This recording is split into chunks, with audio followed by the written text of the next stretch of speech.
Togetherness. A central aspect of quality time is togetherness.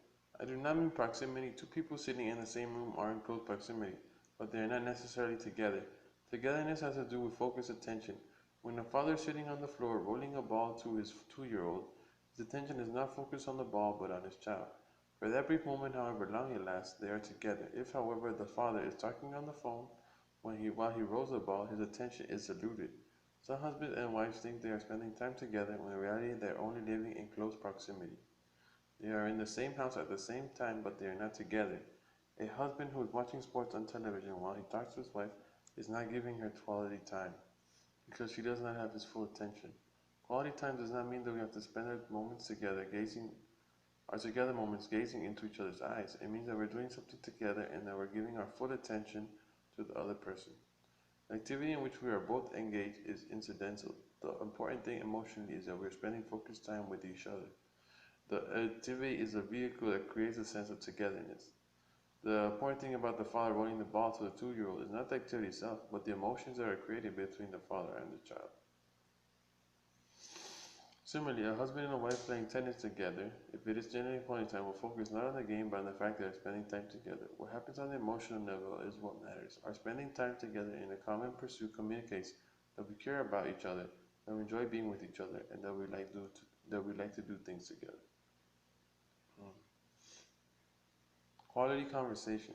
Like words of affirmation, the language of quality time also has many dialects.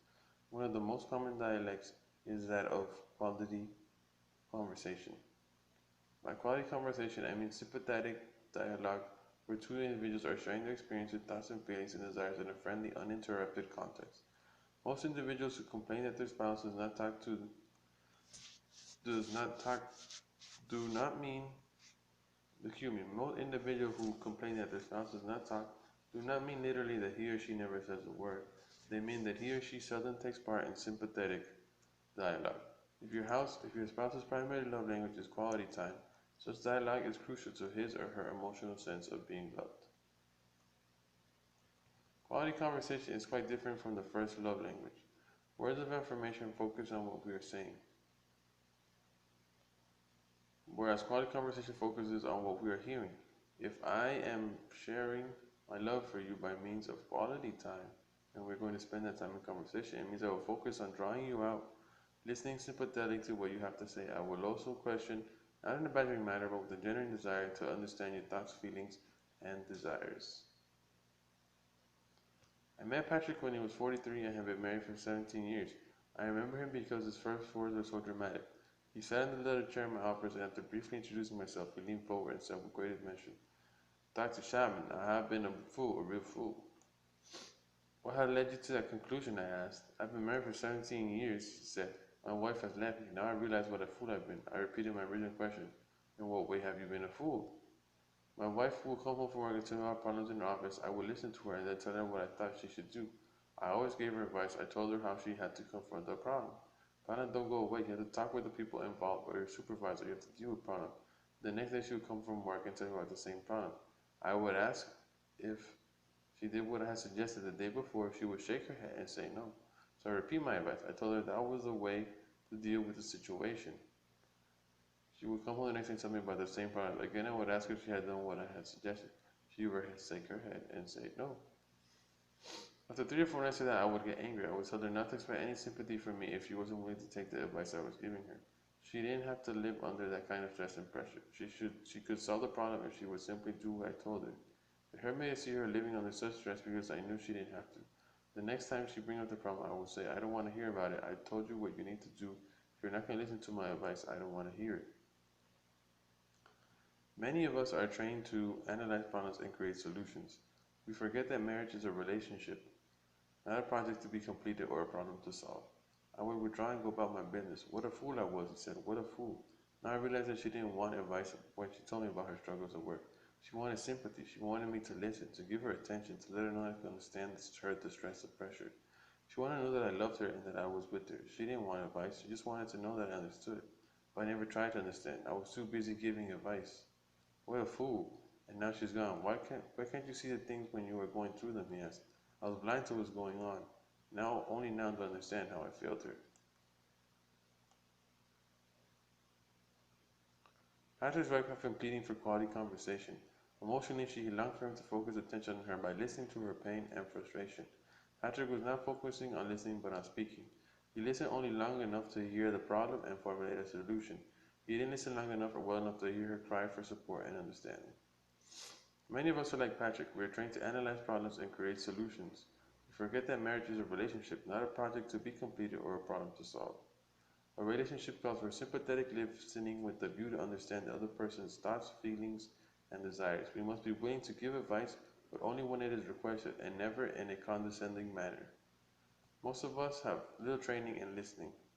We are far more efficient in thinking and speaking. Learning to listen may be as difficult as learning a foreign language, but learn we must if we want to communicate love. That is especially true if your spouse's primary love language is quality time, and his or her dialect is quality conversation. Fortunately, numerous books and articles have been written on developing the art of listening. I will not seek to repeat what is written elsewhere, but suggest the following summary of practical tips. Number 1, maintain eye contact when your spouse is talking. That keeps your mind from wandering and communicates that he or she has your full attention. Don't listen to your spouse and do something else at the same time. Remember, quality time is giving someone your undivided attention. If you're watching, reading, or doing something else in which you're keenly interested and cannot turn from it immediately, tell your spouse the truth. A positive approach might be, I know you are trying to talk to me and I'm interested, but I want to give you my full attention. I can't do that right now, but if you will give me 10 minutes to finish this, I'll sit down and listen to you. Most spouses will respect such a request.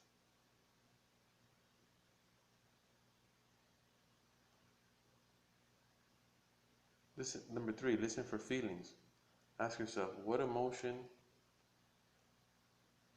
is my spouse experiencing? When you think you have the answer, confirm it. For example, it sounds to me like you're feeling disappointed because I forgot blank. This gives him the chance to clarify his feelings. It also communicates that you're listening intently to what he is saying. 4. Observe body language. Clenched fists, trembling hands, tears, furrowed brows, and eye movement may give you clues to what the other is feeling. Sometimes body language speaks one message while words speak another. Ask for clarification to make sure you know what she is really thinking and feeling. Number 5. Refuse to interrupt. Recent research has indicated that the average individual listens for only 17 seconds before interrupting and interjecting his own ideas. If I give you any undivided attention while you are talking, I will refrain from defending myself or hurling accusations at you or dramatically stating my position. My goal is to discover your thoughts and feelings. My objective is not to defend myself or to set you straight. It is to understand you.